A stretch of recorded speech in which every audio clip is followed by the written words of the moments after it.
Well, how did I get myself into the situation? You might be asking yourself.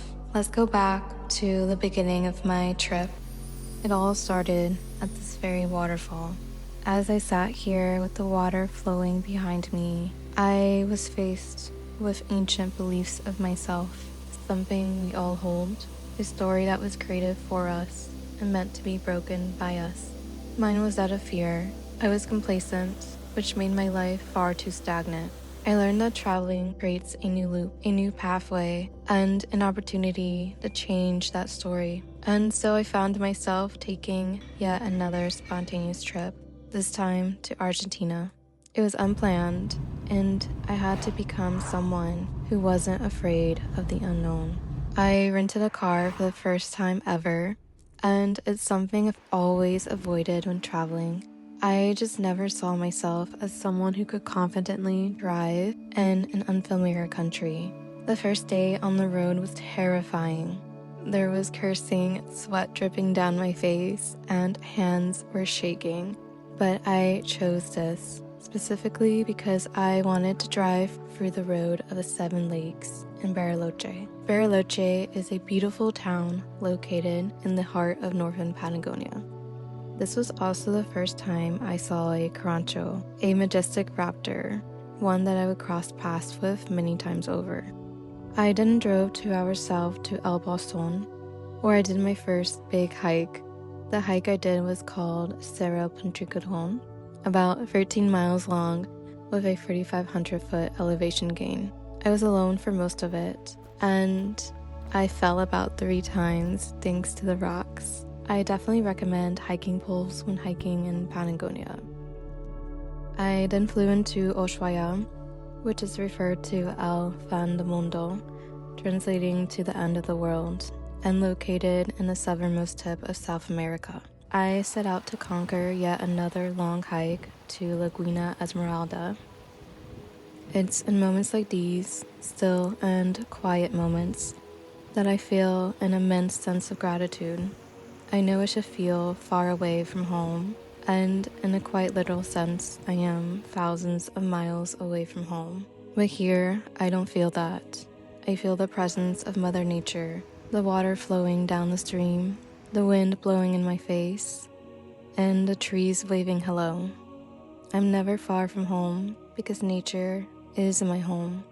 And so I walk alongside our Earth Mother, secure in her embrace, and receiving all of her love with every step.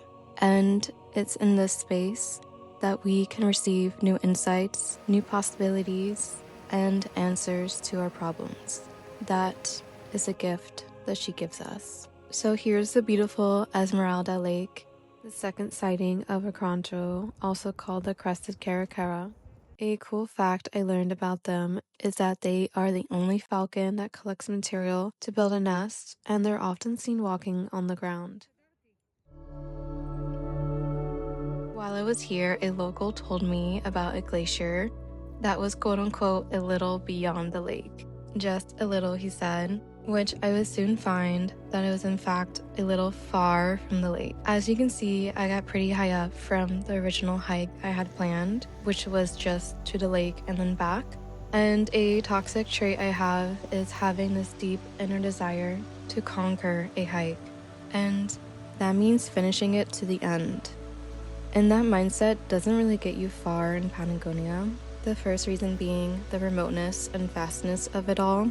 I was the only one up here, and I was quite frankly just guessing where the trail continued, following the footsteps of ghostly ruminants, hoping to find someone up ahead, but no, I was truly alone here. And the second reason being the climate here is ever changing, sunny one moment, snowing the next. So here I was learning this harsh lesson, that sometimes mountains can be unforgiving, and some things are not meant to be conquered, especially if you don't have the right gear or knowledge of the land, which I had neither. So I desperately looked for the quickest way down.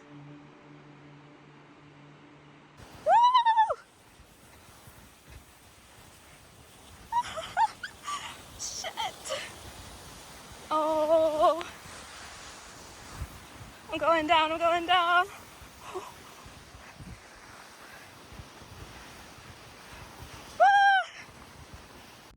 So after that eventful hike, the next day I took it nice and easy, where I did a nice stroll to the border of Argentina and Chile. And then I met the Carancho again, at this point receiving it as a sign of good luck.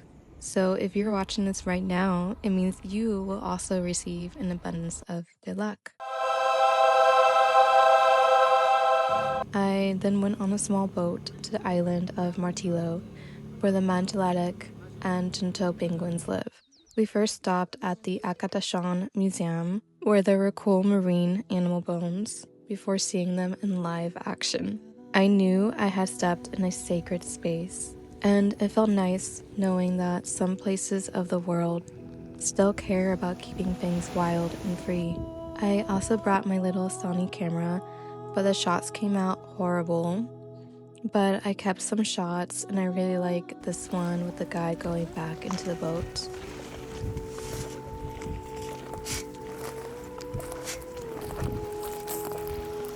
After that, I said goodbye to Ushuaia and headed north to El Cafete, where I took a taxi with strangers to see the Perito Moreno Glacier. The glacier is the third largest freshwater reserve in the world, and I can't even describe how small I felt next to it. It was truly a beautiful and breathtaking thing to witness. I wondered what knowledge it held underneath, hidden in the water below, something of great wisdom. The town itself had some nice trails and wildlife, with horses in the distance. I also met a Tero Common, who was very vocal and stood his ground against the harsh winds. My last stop in Argentina was to El Chonton, sometimes called the hiking capital of the world. When I arrived here, I had been traveling for almost 3 weeks, and in that time, I had awakened parts of myself that were always there, but needed a small push. I was more confident, more connected to nature and to people, more open to meeting and making new connections. And I think that confidence not only came from stepping through a portal, but also through repetition, doing the hard thing over and over again, the hard hike, driving the rental car, talking to a stranger, and doing it all over again the next day. That's how we become the best version of ourselves. And so I end this video with live footage of me opening up myself to new possibilities when I ran into a girl from the hostel I was staying at, becoming friends that very day after meeting on top of the mountain.